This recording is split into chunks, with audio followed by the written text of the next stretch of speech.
මේ වීඩියෝ එකකින් අපි කතා කරන්නේ large language models ගැන. large language models ඊට වඩා ලේසි අපි ChatGPT ගැන කතා කරනවා කියලා කිව්වොත්. ChatGPT කියන්නේත් large language model එකක් තමයි. හැබැයි ChatGPT විතරක්ද large language models වලට තියෙන්නේ? නෑ. large language models අද වෙනකොට ගොඩාක් තියෙනවා. මේ එකින් එක හැම එකක්ම අනිත් එකට වෙනස් වෙනවා. ඒ වගේ තියෙන capacities, ඒ වගේ තියෙන කරන්න පුළුවන් දේවල්, මේ වගේ දේවල් එක්ක. අපි මේ වීඩියෝ එකෙන් try කරමු ඇත්තටම large language model එක කියන්නේ මොකක්ද? ඒකේ තියෙන models මොන වගේ දේවල්ද? ඊට පස්සේ එකින් එකට large language models වෙනස් වෙන්නේ කොහොමද? ඒවා එන්නේ මොන වගේ රටවල් වලින්ද? වගේ ටිකක් deep යන ideas ටික. සරල විදිහට තේරුම් ගන්න මේක හරියට large language model එකක් කියන්නේ ඔයාගේ brain එක වගේ. හැබැයි ඔයාගේ brain එක තරම් මේ large language model එකකට ඇත්තටම capacity එක නැහැ. ඔයාගේ brain එකට ගොඩාක් දේවල් කරන්න පුළුවන් large language model එකකට කරන්න පුළුවන් දේවල් වලට වඩා. නමුත් අද අපි බලපුවාම large language model එකක් කියන එක නැත්නම් අපි සරලව කිව්වොත් ChatGPT වගේ ඒ දිහා බලපුවම ඒවා නිකන් miracles වගේ. නිකන් කරන්න බැරි දේවල් කරන්න පුළුවන් මට්ටමේ දේවල් වගේ. එතකොට හිතාගන්න මොලේ capacity කොහොමද කියලා. කොහොම වුණත් මේ large language model එකක් අපි මුලින්ම බලන්න ඕනේ හැදෙන්නේ කොහොමද කියලා. ලොකු දේවල් නැහැ. මේකෙදි කරලා තියෙන්නේ ඉතා විශාල ප්‍රමාණයේ දත්ත ප්‍රමාණයක් එකතු කරලා එක මොඩල් එකක් හදලා තිනවා. ඒක ට්‍රේන් කරලා තිනවා විවිධ දේවල් කරන්න පුළුවන් වෙන විදිහට. හරිම සරලව ගත්තොත් අපි හිතමු පොත් ලක්ෂ ගාණක් එක තියෙන ඉන්ෆර්මේෂන් නැත්නම් වෙබ්සයිට් මිලියන ගාණක තියෙන ඉන්ෆර්මේෂන් එකතු කරලා ඒක ට්‍රේන් කරලා තිනවා. ඒකෙන් ප්‍රශ්නයක් අහපුවාම උත්තරයක් දෙන්න පුළුවන් විදිහට. සරලම දෙයක් කියන්නද ඔයගොල්ලෝ දැකලා තියෙන්නේ. සාමාන්‍ය Google search bar එකේ නැත්නම් සමහර වෙලාවට ඔයා message type කරද්දී ඔයා ඊගවට type කරන message එකේ එන්න ඕනේ වචනේ suggest කරනවා නේද? සමහරට වචනේ suggest කරනවා, සමහරට වචනයක් type කරගෙන යද්දී ඊටු අකුරු ටික suggest කරනවා. මේකත් ඇත්තටම ඇවිල්ලා AI model එකක් තමයි. ටෙක්නිකල් ලෝකේ නම් කතා කරන්නේ ලෝකේ හදපු පළවෙනි AI model එක මේක කියලා. ඒක මම කලින් කිව්වනේ large language models ගොඩක් තියෙනවා කියලා. එකක් නෙවෙයි කියලා. ChatGPT විතරක් නෙවෙයි කියලා. ඇයි ගොඩක් තියෙන්නේ? මේ ගොඩක් තියෙන හේතුව හරියට නිකන් හිතන්න කාර් හදන කම්පැනිස් කොච්චර තියෙනවද ලෝකේ? එකින් එක කාර් එක එකින් එක අවශ්‍යතාවය අනුව වෙනස් වෙනවනේ. රේස් පදින කාර් හදන කම්පැනිස් තියෙනවා, සාමාන්‍ය පැසෙන්ජර් කාර්ස් හදන කම්පැනිස් තියෙනවා, ටැක්සි වලට විතරක් කාර් හදන කම්පැනිස් තියෙනවා. ඊට පස්සේ ලක්ෂරි කාර්ස් හදන කම්පැනිස් තියෙනවා.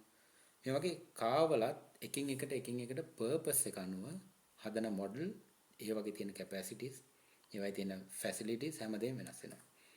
ඒ විදිහටම මේ large language models වලත් විවිධ කාරණා අනුව ඒවා පාවිච්චි කරන විවිධ රීසන් අනුව මේ large language models වල capacities වෙනස් වෙනවා, පාවිච්චි කරන්න පුළුවන් විදිය වෙනස් වෙනවා, ස්පීඩ් එක වෙනස් වෙනවා, මේ වගේ ගොඩාක් දේවල් වෙනස් වෙනවා. හැමෝම පාවිච්චි කරන ChatGPT ඇවිත් ඒකට පුළුවන් ඇත්තටම ඉතාම සංකීර්ණ දේවල් සරල විදිහට එක්ස්ප්ලেইন කරන්න. මොකක් හරි නොදන්න දෙයක් ගැන ප්‍රශ්නයක් අහුවොත් ඉන්ටර්නෙට් එකේ තියෙන සියලුම ඉන්ෆර්මේෂන් එකතු කරලා ඔයාලට ඉතාම සරල උත්තරයක් දෙන්න පුළුවන්. ඊට පස්සේ essay එකක් ලියන්න, assignment එකක් ලියන්න, script එකක් ලියාගන්න මේ වගේ දේවල් වලට පාවිච්චි කරන්න පුළුවන් ChatGPT. ඊට පස්සේ ChatGPT පාවිච්චි කරන්න පුළුවන් idea එකක් brainstorm කරන්න. idea එකක් හිතන්න ඔයාලට නව නිර්මාණයක් කරන්න ඕන. නමුත් ඔයාලට idea එකක් නැහැ මොකද්ද කරන්න ඕනේ කියලා හරියට. මේ වගේ දේවල් වලට ChatGPT පාවිච්චි කරන්න පුළුවන්. ඊට පස්සේ problem solving වලට යන්න පුළුවන්. හැබැයි ඒක හරි පරිස්සමෙන් step by step යන්න ඕනේ. එකපාරම මුළු ප්‍රශ්නෙම ඔයාලට තියෙන මොකක් හරි ගැටලුවක් සම්පූර්ණයෙන් ගහපුවාම මේකෙන් ඔයාලට දෙන උත්තරේ සමහර වෙලාවට ඔයාලට ගැලපෙන්නේ නැති වෙන්න පුළුවන්. එතකොට ප්‍රශ්නේ සරල කොටස් වලට කඩලා එකින් එක අහපුවාම හරි structured answer එකක් ඔයාලට ගන්න පුළුවන්කම හම්බ වෙනවා ChatGPT එකෙන්.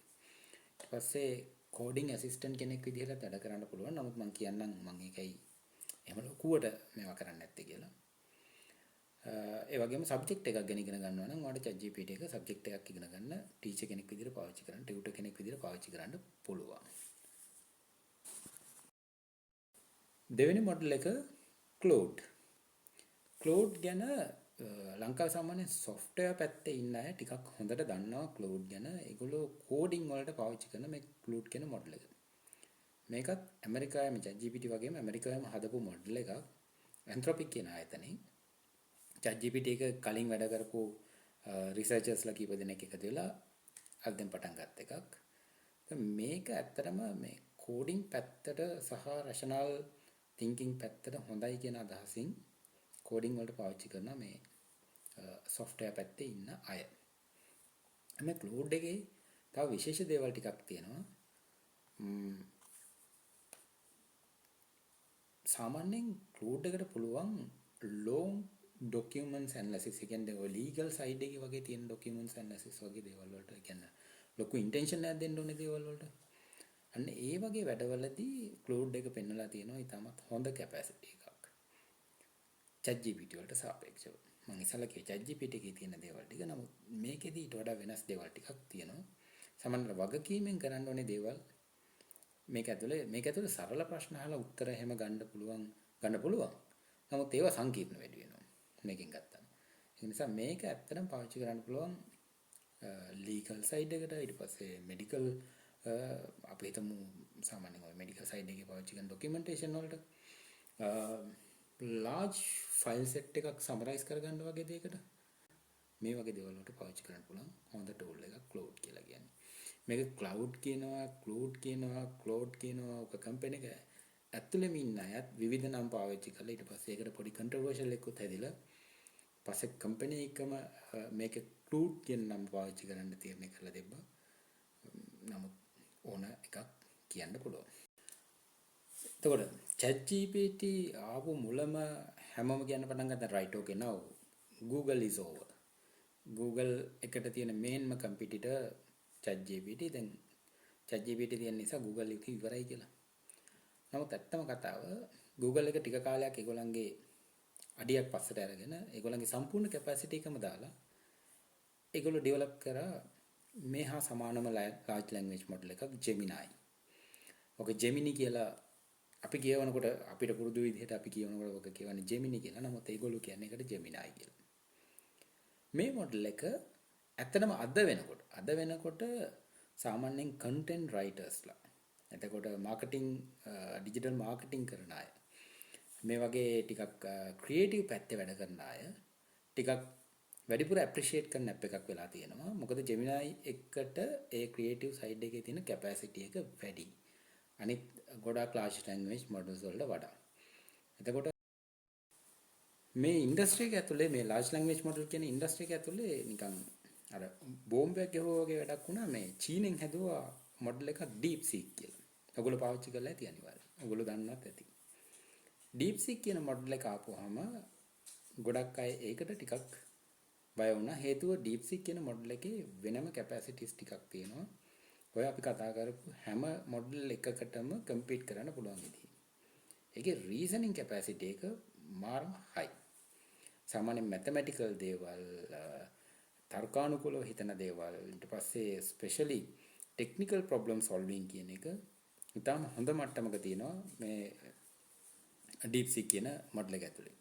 ඔයගොල්ලෝ නිකමට Google එකේ ගහලා මේ DeepSeek කියන එක සර්ච් කරලා එක පැත්තකින් ওই මං කියන මොඩල් ටික OpenAI එක Gemini Claude මේ ටික ඔක්කොම එක තැනක තියෙන එකම ප්‍රශ්නේ ටයිප් කරලා බලන්න මේ ඔක්කොගේ මොකද්ද වෙන්නේ කියලා. එතකොට තේරෙයි මේ එකින් එකට දෙන උත්තර වෙනස් කියලා. හැබැයි ඔයාලා මිනිස්සෙක් විදිහට මේ උත්තර ටික ඔක්කොම එකතු කරපුවම සුපිරි උත්තරයක් හදාගන්න පුළුවන් තැනකට එනවා. මේ AI කියන තාක්ෂණය ලෝකයේ ඇතුලේ පැලවෙන්න පටන් අරගෙන කියන්නේ 2022 අන්තිමේ ඉඳලා මාර වේගෙන් ටෙක්නොලොජි එකේ වෙනසක් කරලා වටේ මේක ස්ප්‍රෙඩ් වෙලා ලෝකෙම මිනිස්සු පාවිච්චි කරන ඔය ඔක්කොම වෙනකන් යුරෝප් කියන රීජන් එක ඇත්තටම හිටියේ නිදාගෙන වගේ. ඒගොල්ලන්ට කිසිම අයිඩියා එකක් තිබුණේ නැහැ. මොකක් ඒ රීජන් එකක් විදිහට ඒගොල්ලන්ට අයිඩියා එකක් තිබුණේ නැහැ. මොකද්ද මේකට කරන්න කියලා. පස්සේ ඒගොල්ලන්ගේ ප්‍රංශය කියන රට වෙනම මොඩල් එකක් ඩිසයින් කරා. මේ මොඩල් එකට නම දාලා තියෙන්නේ Mistral AI කියලා. Mistral AI කියන එක ප්‍රංශේ හදපු මොඩල් එකක්. ඒකේ ඇත්තනම තියෙන විශේෂත්වය වෙලා ටිකක් ටෙක්නිකල් පැත්තෙන් විශේෂත්ව ටිකක් තියෙන්නේ. ලයිට් වෙයිට්, ස්පීඩ් එක වැඩි, දේවල් හොයන්න ලේසි.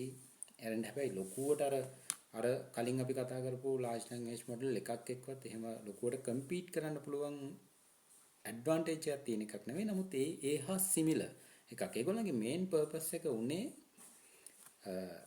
සාමාන්‍ය යුරෝප වල එක තියෙනවා. අනිත් තැන්වල ඩෙවලොප් වෙලා එන දේවල් කොහොමද ඒගොල්ලෝ බ්ලොක් කරලා යුරෝප ඇතුලේ මොකක් හරි එකක් හදලා ඒක යුරෝප ඇතුලේ පාවිච්චි කරනවා කියන පර්පස් එක උඩම තමයි මේකත් නිර්මාණය වෙලා තියෙන්නේ. ඊට වඩා ලොකු වෙනසක් මේකේ නැහැ. රිසර්ච් කියන සබ්ජෙක්ට් එක විතරක් ගත්තොත් වෙනමම ටූල් එකක් තියෙනවා. ඒක large language model එකකටත් වඩා large language model එකකින් හැදිලා ආපු තව මොඩල් එකක්. ඒක ගැන අපි ඉස්සරහට ඇත්තටම කතා කරන්නම්. ඒක වෙනමම කතා කරන්න ඕනේ මාතෘකාවක්. මොකද මේ මොඩල් එක ඇත්තටම මාර වටින එකක් රිසර්ච් කරන අයට. අපි හිමීට ඒක ගැන කතා කරමු. දැනට ඊගා මොඩල් වලට යමු. මේ කතා කරපු large language models හැම එකකටම වඩා වෙනස් open language models වගේක් තියෙනවා. open language model එකක් කියන එක තේරුම් ගන්න පුළුවන් ලේසිම විදිහ තමයි Google එකේ Wikipedia වල. මේ language model එක ඕනම කෙනෙකුට වෙනස් කරන්න පුළුවන් ඒගොල්ලන්ට ටෙක්නොලොජිකල් දැනුම තියෙනවා නම්. හැබැයි reliability එක පිළිබඳව ප්‍රශ්නයක් එනවා. නමුත් ඒක ඕනම කෙනෙකුට access කරන්න පුළුවන් ඕනම කෙනෙකුට වෙනස් කරන්න පුළුවන් විදිහේ model එක. ඔයගොල්ලන්ගේ web browser එකට ගිහිල්ලා large language models කීපයක් එකපාර අරගෙන මම ඉස්සෙල්ලා කිව්වා වගේ මේ type කරලා බලන්න. එකම ප්‍රශ්නේ දීලා බලන්න එක එකන උත්තර දෙන්නේ කොහොමද කියලා. එතකොට ඔයගොල්ලන්ට තීරණය කරන්න පුළුවන් එක එක වැඩේට ඔයගොල්ලෝ පාවිච්චි කරන්න ඕනේ මොන models ද කියලා. මේ models හරි මේ AI කියන තාක්ෂණය හැරේ තියෙන්නේ මිනිසුන්ව රීප්ලේස් කරන්න නෙවෙයි. මේක තියෙන්නේ මිනිසුන්ව empower කරන්න. ඒක ඔයගොල්ලෝ absorb කරගෙන අපි absorb කරගෙන මේකෙන් අපි වෙනස් බලයක් ලබා ගන්න ඕනේ ඉස්සරහට යන්න. තව වීඩියෝ එකකින් හම්බෙමු.